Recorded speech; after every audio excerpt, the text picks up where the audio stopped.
Какие карты были первыми в CS 1.6? Какие тайные пасхалки они скрывали? Играть с ботами интереснее, чем с людьми? Интереснее это, чем CSGO? Какая пушка самая имбовая? На эти и многие другие вопросы ты не узнаешь ответ в этом видео. Привет! Мы продолжаем проходить и ностальгировать CS 1.6. Сегодня у нас уютный продуктовый гараж, одинокая ночная улица в спальном районе и шикарный особняк. Приятного просмотра! И начинаем мы с CS Assault. Это моя любимая карта в CS. Помню те бородатые времена, когда играл в нее в CSGO, и вся игра строилась, кто кого перестреляет через картонные стены или скинет заложника с крыши. Было весело, настолько, что Volvo убрали ее из списка играбельных карт. Обида. Веет от нее эстетикой и романтикой. Это ночной магазин, где террористы пытаются продать заложников. Стороны постоянно пытаются занять крышу, а по итогу получается множество забавных ситуаций. Я уже молчу про то, как тяжело штурмовать дверку сбоку в десятером и не падать с крыши. Этому, ребята, вас не научат ни в какой игре. В первом раунде я на уверенности сразу понесся на улицу и сделал минус 5. Мужики даже не очухались и не поняли, откуда их убили. Обычное дело. В следующем раунде я попытался погулять на улице, но меня зажали двое с пугачами. Менты тут вообще не стремятся забрать заложников, они просто тусят в вагончике у себя на базе, а под конец раунда штурмом берут дверь с бачку. Выглядит это все примерно как-то так. А Настя выйдет? Она беременна. И чё? Иногда так и целый раунд проходит, но лучше пусть так, чем толпа детей, которые заходят в спину и водят по стенам в CSGO. Тук-тук, кто там? У меня все дома. Тут я уже смекнул, что без смачка меня быстро находят, поэтому стоит кидать его под ноги себе, а не врагам. Но и это не всегда срабатывает, конечно. Боты остались 1 на 1 и полчаса ползали по разным сторонам, но все-таки встретились вместе. Когда долго не видел друга, а он все это время бухал на лавке под окном. В следующем раунде я решил действовать по-серьезному. В моем случае это сидеть в кустах 5 минут. Засада есть засада. Но ко мне почему-то так никто и не пришел. Никто не пришел на фан-встречу канала. Юбилей 1 год каналу, а вы не приходите. Придите, пожалуйста, я вас очень прошу.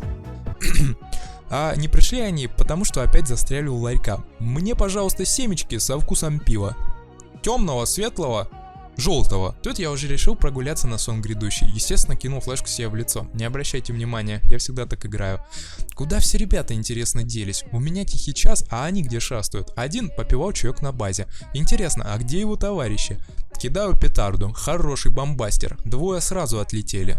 А потом он взорвался. А вот сколько там еще было, мне и в страшном сне не могло присниться. Опять слеплю себя и рвусь в бой, но мои флешки слепят только меня, я уже привык. А вот тут у нас гений стратегии, засел на карты со щитком. Помните, как в детстве мы тоже считали щит имбой, пока Санек не доставал пулемета с трусов? Конечно, это вызвало ступор у моих ребят, вообще у них что угодно ступор вызовет, поведение у них как у реальных игроков. Стояли бы тут до утра, если бы я не заметил его ноги, перебрал малеха. Напомню о случае, когда Ярик пришел ко мне на днюху с вискарем, который сам и выжрал. Мы там дальше прорвались, но менты как-то умудрились положить всех наших. Они просто зашли с парадного входа, пока я прыгал по гаражам, лучше б туда не заглядывал. Заходи не бойся, выходи не плачь. Это первый раунд, который мы проиграли. Раз мои боятся лететь помирать первыми, беру на себя эту обязанность, делаю пару киллов и помираю. Ребята, всем рекомендую, страта реально рабочая. Мент, который меня убил, толстоватый и никак не помещался в выхлопную трубу на крыше. В это время мой завис, а о смысле жизни, видно, задумался. В это время второй прыгает и убивает его. Все по дедовскому методу. Жалко того мента, он ведь почти затащил. Следующий раунд самый курьезный. Мэнчик в ужасе пытается залезть на крышу, и тут я его подлавливаю. Его другу это не понравилось, он аж с крыши свалился, но не умер, а поставил мне хэт, но мы все равно победили. Следующий раунд я решил поиграть в Карлсона и залезть на крышу, но тролль из моей команды решил с меня порофлить. Да я и сам знаю, что неплохо стреляю. Крыша очень имбовая, мужики не знают, как на нее залазить и как в нее стрелять. Почувствовав вкус победы, опять лезу на крышу, и мы всех разносим. Мужики в ужасе, думают, где засесть на респе, но заседать там негде. Как бы сказал мой тиммейт в такой ситуации, сосочки. Тут уж я на полную разгулялся и взял авик. Обычно это моя традиция, если мы почти выиграли, я беру авик. И мы проигрываем. Отличная была идея. Пока все засмотрелись на меня, ребята всех положили, а значит страта рабочая. Дальше я играю аккуратно и не рвусь на улицу первым. Пусть они сами идут, и они и пришли, но уходить не захотели. Я убежал, а они не пальцем деланы и толпой полезли в трубу. Долго искали последнего, обошли всю карту, везде заглянули, а он тоже в трубе застрял. На шару делаю рандомный прострел и попадаю. Если бы это было в CSGO, мне бы уже дали 3-го Сильвера. Последний раунд. Несусь на улицу, байчу всех в одну сторону, обхожу и делаю легкие киллы. Последний уже гулял на улице, но немного заблудился. Карта ведь очень большая, легко потеряться. Это был последний раунд и финальный счет 10-1. Я каким-то образом умудрился набить 38 киллов, хотя все, что делал, это валялся на улице и прыгал по крышам. Но мне очень понравилась эта игра, веет от нее той эстетикой пабликов 10-летней давности, когда на каком-нибудь сервере мы угорали с 40-летними дедами. Эх, моя молодость. И следующая карта CS Бакалей. Выглядит она как спальный район в наших родных странах. Кирпичные квартирки, балкончики, чистая улочка. Именно это наша неподражаемая атмосфера и эстетика, которая никогда не прочувствуют западные игроки. И в бункере снизу теры держат заложников. Для меня эта карта стала целым открытием, она шедевральна. Когда я зашел на нее впервые, я не поверил, что это CS 1.6. Представьте себе, я играю в эту игру уже 10-й год, но ни разу не играл и не видел эту карту.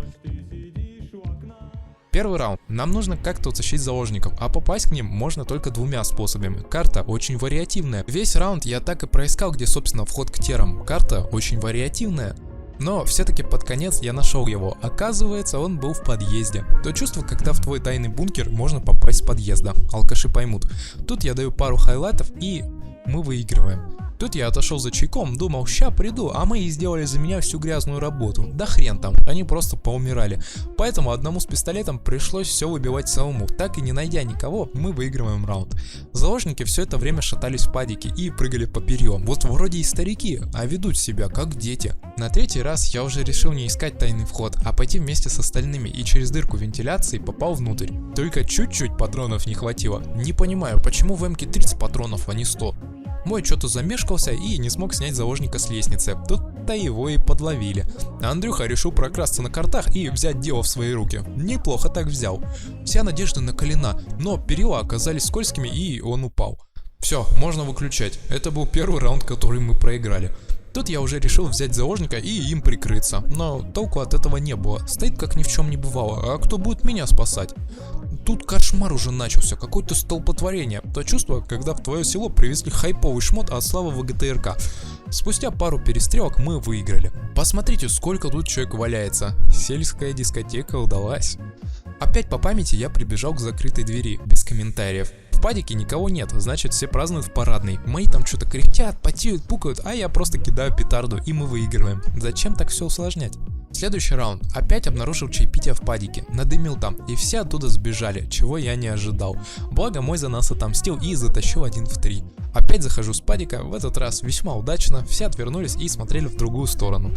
Искал последнего, все обсмотрел, вышел к своему, а он его со спины ушатал.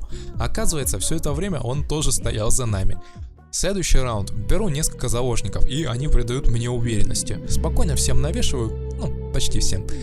Последний оказался для меня неуловим. Этот МАК-10, как карманный пулемет, выносит быстрее АК. Но мой подстраховал, и мы победили.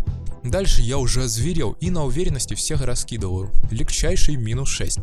Спрашивается, зачем тогда заложников таскать, если их найти сложнее, чем теров? Следующий раунд. Я чуть-чуть не справился с зажимом. А что вы хотели? Их там было 2. Ребята засели в подъезде, и казалось бы, их никак не выкурить оттуда. И не поверите, оказывается, мы еще как-то выиграли это. Пока мой спрыгнул и отвлек внимание, второй увел всех заложников.